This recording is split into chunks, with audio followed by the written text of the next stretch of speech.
My love for cooking started from a very, very young age. Ska is known a lot in here about the work that she's doing, showing the products of Lesotho and the cuisines of Lesotho. In my lifetime, I had never come across a recipe book for our traditional dishes. And so when she came up with the idea, I thought it was a very brilliant one. I'm hoping that one day people will look back and still know those traditional Basotho dishes. And that's what I'm trying to achieve.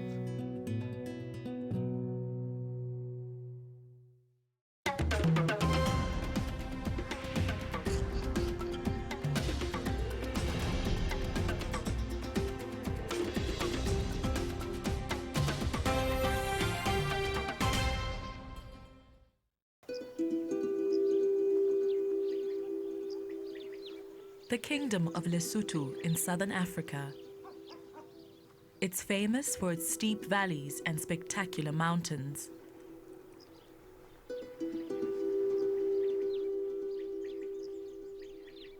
Many of the plants growing wild here are a source of food for the local people. This is Ska Moteane, a Lesotho chef who's passionate about her country's cooking. She is on these slopes soon after dawn most mornings, looking for ingredients for her cooking pot.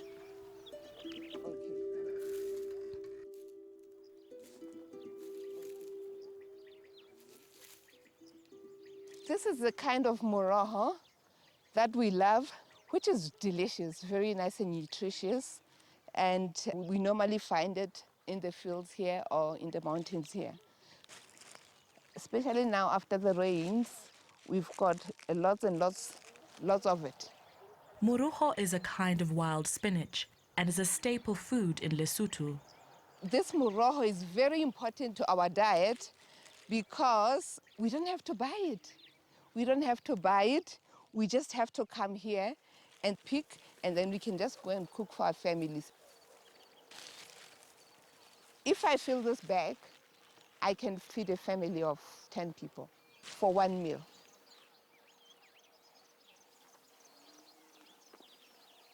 By 7 a.m., Ska is back in motherland, the guest house she runs in Tabatsega in Lesotho's Central Highlands.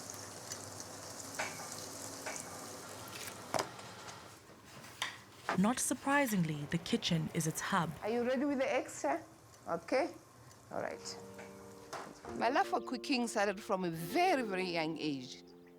Although maybe I didn't realize exactly what was happening at that time. My mother was a very good cook. She cooked the most amazing meals.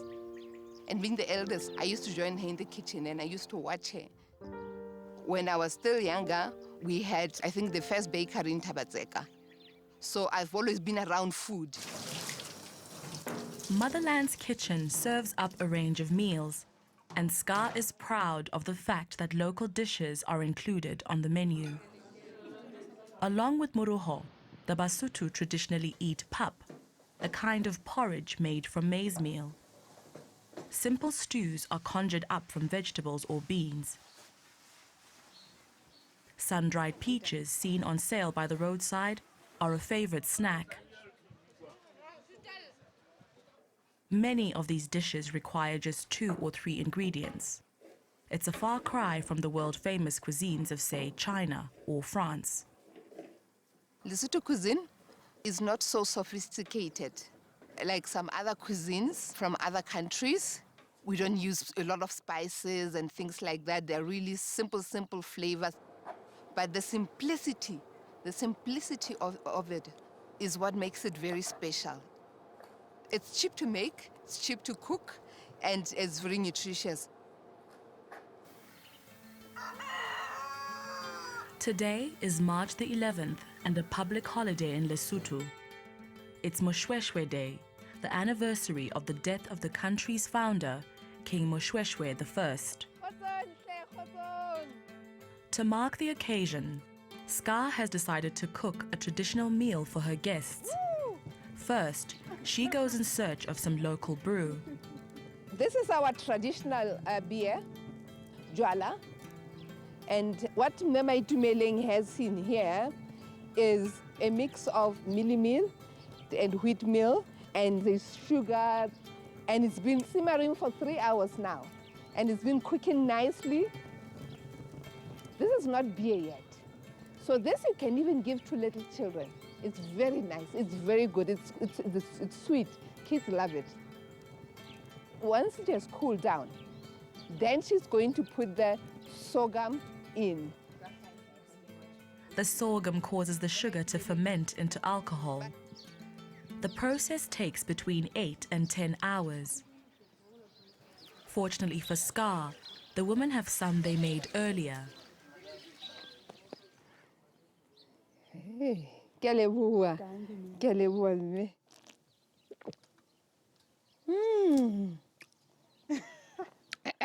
Bo monate.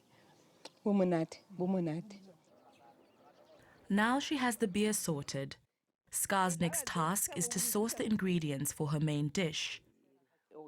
Her neighbor, Mary Lekanya, has invited her to take what she needs from her garden. Yes. I'm picking some pumpkin leaves and just a little pumpkin, small pumpkin, to make a lipu. Lipu is the name of the dish, which is pumpkin leaf stew. Very soon it's going to be out of season, and then we won't have it. That's why it's special now. Back at the guest house, Ska gets to work. The leaves have some thorns. So first what I'm going to do is just to pinch off the top to get the thorns off, because we don't want to eat the thorns. The beautiful thing about this dish, you don't have to chop it very, very fine, because once it's cooked, it's just going to melt in your mouth.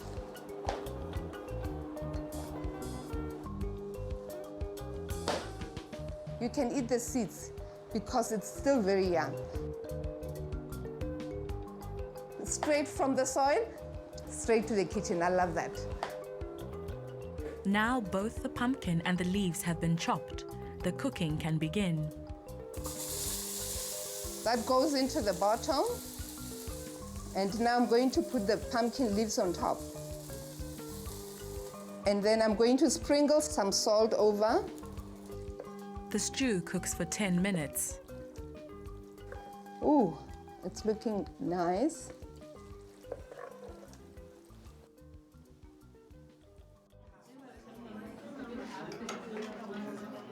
By now, the dining room is filling up. The beer is being served from traditional clay pots.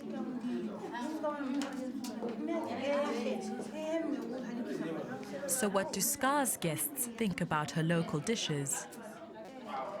They remind me of the old age, the past age when I was young. I used to eat this kind of food. So I get very pleased after eating this food. Now people, they are getting fat because of this fast food, but this one, maybe if I can eat them always, I can lose weight also. Traditional food is my favorite because it reminds us of who we are.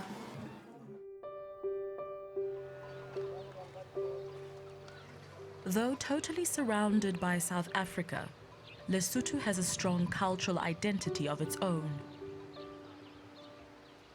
Its people are known for their round thatched huts and traditional handicrafts, particularly their conical straw hats. Because of its high altitudes, the country is known as the kingdom in the sky. But life here can be tough, especially in winter when it snows. 2 years of severe drought have made it even tougher. Though rain has recently fallen, it has been too little and too late. The lush green fields belie the widespread crop loss, and hunger now afflicts 1 in 3 people. Many of the smallholder farmers Ska buys her food from have been badly affected. The drought this year had nearly killed us. We really had a severe drought that killed our animals, that made people suffer. We did not have water, even a drop to drink at our houses. It affected everybody here in the mountains. And really, people are crying over how much are they going to go hungry. In more favorable years, the woman would have been harvesting potatoes 3 months ago. Today, the search is on for the first spud of the season.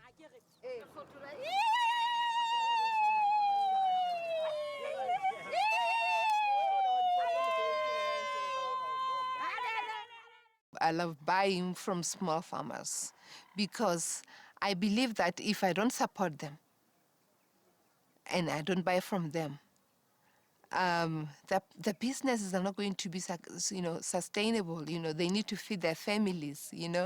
And the beautiful thing about buying from them as well is I can always visit them and see where the things are being planted. For me, that special bond of going and seeing, oh, this is where my food comes from, is very special to me.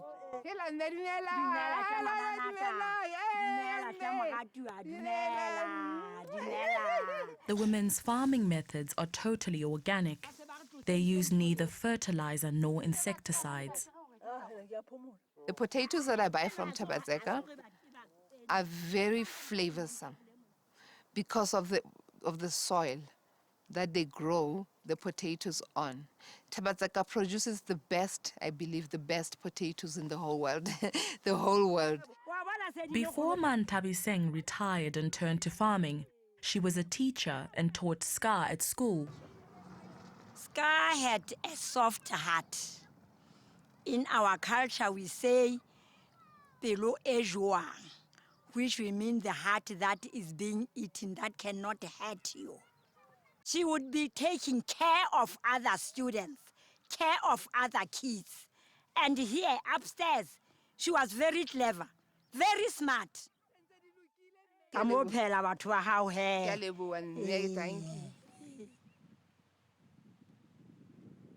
drought has hit Lesotho hard, but the landlocked country's economy is enjoying some success from a perhaps surprising source. This is Katse Dam. Located 2,200 meters above sea level, it is the second largest dam in Africa. Due to its high altitudes, winter temperatures here often fall below zero. A trout farm was established at Katse in 2012 and now exports hundreds of tons of fish to Japan and South Africa each year.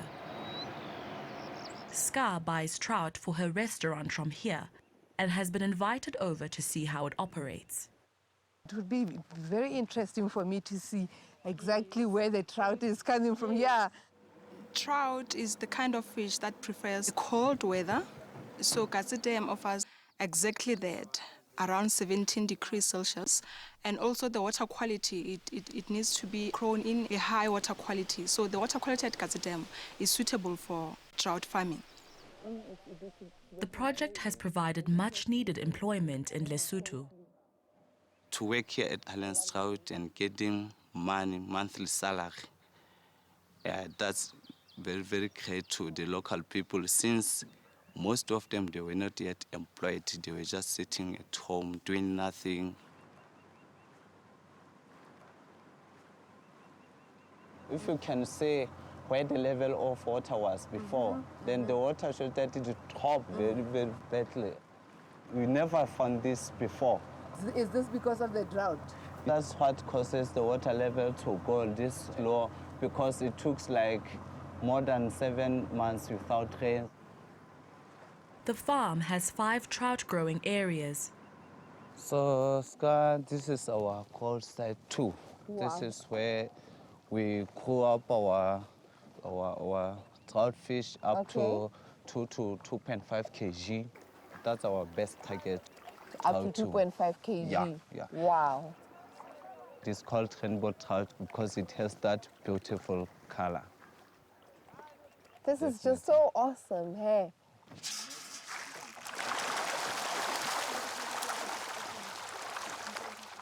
There's a kitchen in there. Inevitably, Ska is also interested in the staff's eating arrangements. Ska is known a lot in here about the work that she's doing, showing the products of Lesotho and the cuisines of Lesotho.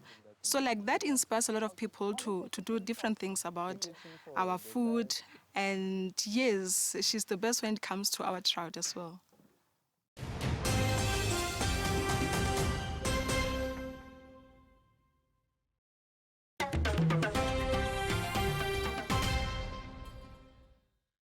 Ska champions fresh, natural ingredients, a healthy diet and traditional cooking. But eating habits in Lesotho are changing, particularly here in the capital Maseru and other urban areas. Recent years have seen the arrival of many fast food outlets, and obesity, particularly among women, is on the increase. Today, 1 in 3 under 5s is malnourished, the result of poverty, failing harvests, and ignorance about healthy eating. Ska shares a house on the outskirts of Maseru with her father. I've got your tea ready and a date. He admits he had doubts when she chose cooking as a career. I thought she would pursue law because she was reading for a law degree at the National University of Lesotho here. But she switched horses and went for the food sciences. In the beginning, I just wasn't convinced that that was the line she should be pursuing. But I let her follow her own interest. And then I could see she was really quite passionate about it. Ska moved to South Africa, where she studied cookery in Johannesburg, then worked as a chef and as a product development consultant. Around this time, she married. My marriage didn't last that long, less than 5 years. But from that marriage, it produced 2 beautiful, beautiful daughters who are now teenagers, and they're now in school in South Africa. Ska's life in South Africa was successful and rewarding, but the sudden death of her mother in a car crash turned her world upside down. When I lost my mother, that was the biggest blow that I've ever felt in my life. It was really terrible. That was the first time, I think, that I ever felt such pain. I don't know if it's because it was sudden, but for her just to go like that and then just never come back, it was so severe. When my mother died, I'm the one who cried the most. I made a decision right there and there to live my life in South Africa, to live it. I think her death enforced that feeling for me to really reconnect with my roots. Returning to her homeland, Ska reconnected in the best way she knew how, through cooking. Discovering there was no traditional Lesotho cookbook, she spent the next 2 years traveling the length and breadth of the country, recording its time-honored recipes. Many areas are reachable only by an arduous trek, and her journey took her to many remote villages. Among them, Sekgonghong in the east of the country, the birthplace of her father, and still the home of her beloved aunt, Mapiloso. Rakgadi!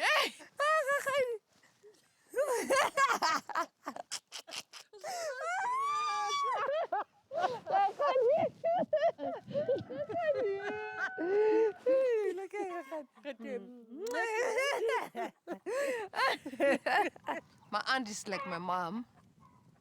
Every time I need advice, every time I'm struggling with anything, then I know I can just visit her or I can just call her and I know I'll feel better. My aunt lives a very simple, beautiful life. Everything she has from her garden, she preserves.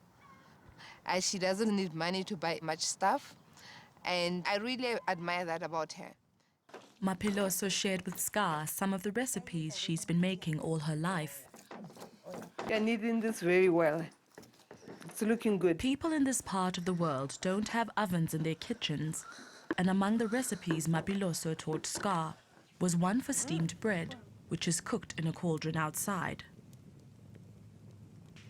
Dried meat, known in Lesotho as lihoapa or biltong, is a favorite snack in southern Africa, and Ska brought some for her aunt and local farmers to share. This smells very good. Devised as a way of preserving meat without refrigeration, the joint is first sprinkled with vinegar and salt and left to dry for days or even weeks. The meat can be eaten cold, but traditionally in Lesotho, it's grilled or barbecued. Then it is pounded and torn into strips. This one that we are cooking here is made from beef, but this dried meat can be made from horse meat or from donkey meat. In fact, outsiders, people who are not Basotho, they joke about us. They say we eat our own transport. Just a joke that other people make about us. But it's very flavorful, I mean, it's very good. And when it's available, we do eat it, and we are so proud of it. By the end of her journey, Ska had collected more than 30 traditional recipes. Aware that the Lesotho's royal family are keen supporters of the country's culture, she decided to approach the Queen and tell her about her plans for the cookbook. Lesotho is a constitutional monarchy. The king, Letsie III, is head of state, but does not take part in political activities. The royal palace in Maseru is currently being rebuilt, and Ska was asked to come to the family's residence in Matsieng, some 40 kilometers away. As well as a modern indoor kitchen for regular use, the house has a traditional outdoor kitchen to cater for official functions. The Queen invited Ska here to demonstrate some of the traditional dishes.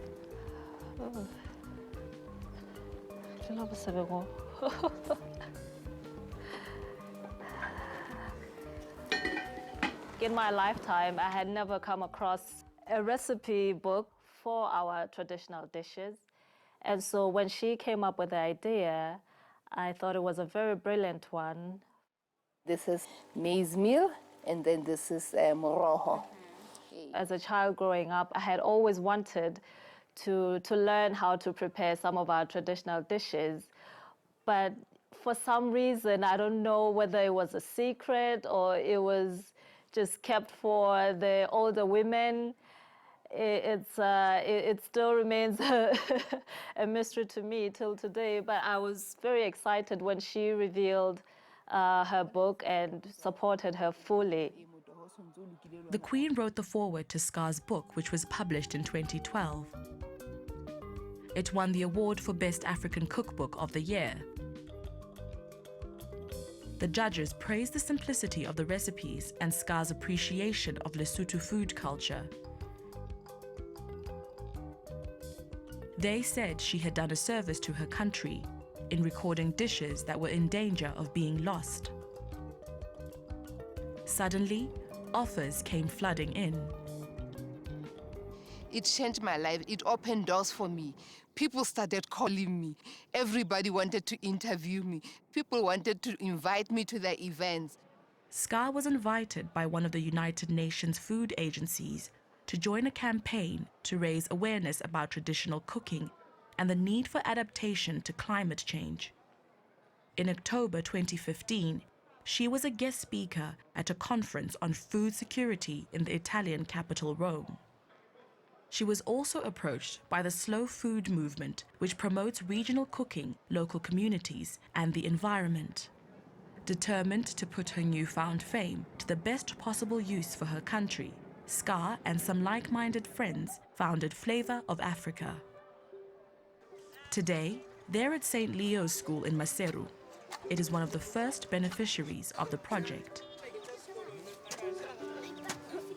Through the project, we raise funds, most often through cooking. So we hold dinners, chef would cook, and then would raise funds, and the funds would then be donated to schools for the agricultural program specifically. It is thanks to Flavor of Africa that this vegetable garden has been set up. They've provided seedlings, garden tools, and a water tank. Many of the children here are severely disadvantaged. Some, they don't have both parents, father and mother. Some, they have single. Some, they are poor, although they have parents. Some are HIV positive. Because of Flavor of Africa, we're able to plant vegetables, we are able to feed them. The school's head is Mamahali Sofonia.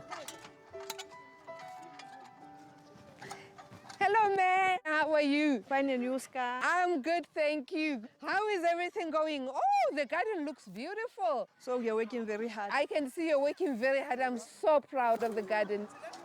Flavor of Africa also promotes healthy eating, and Ska is here to give the children a cookery demonstration. Good morning, everybody. My name is Ska Moteane, Chef Ska Moteane, and I'm just happy today to come and show you some dishes that I know that you will love making at home.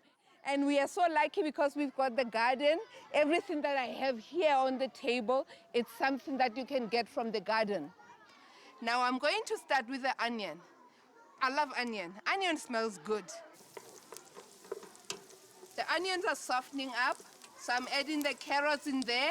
The carrots are good for color, they're good for our eyes.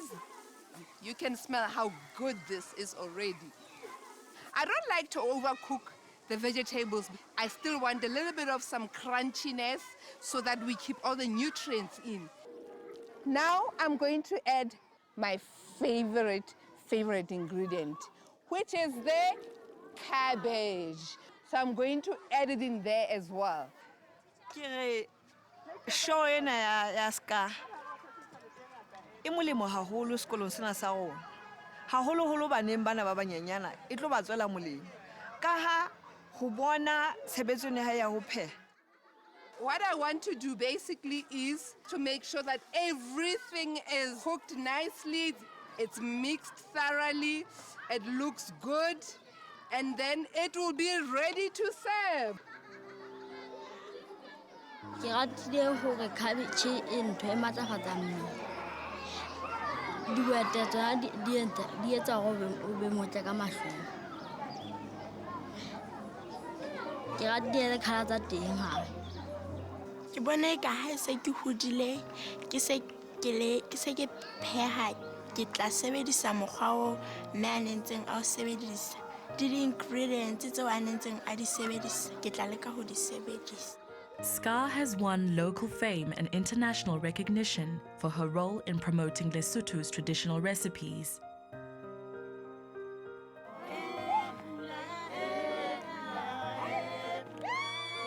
What drives her is her passion for her country's culture and its cooking. I believe people should hold on to their past so that they don't lose their true identity and where they come from.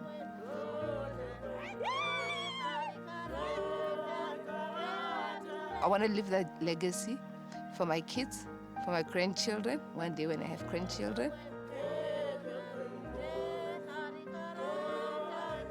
I'm hoping that one day people will look back and still know those traditional Basotho dishes.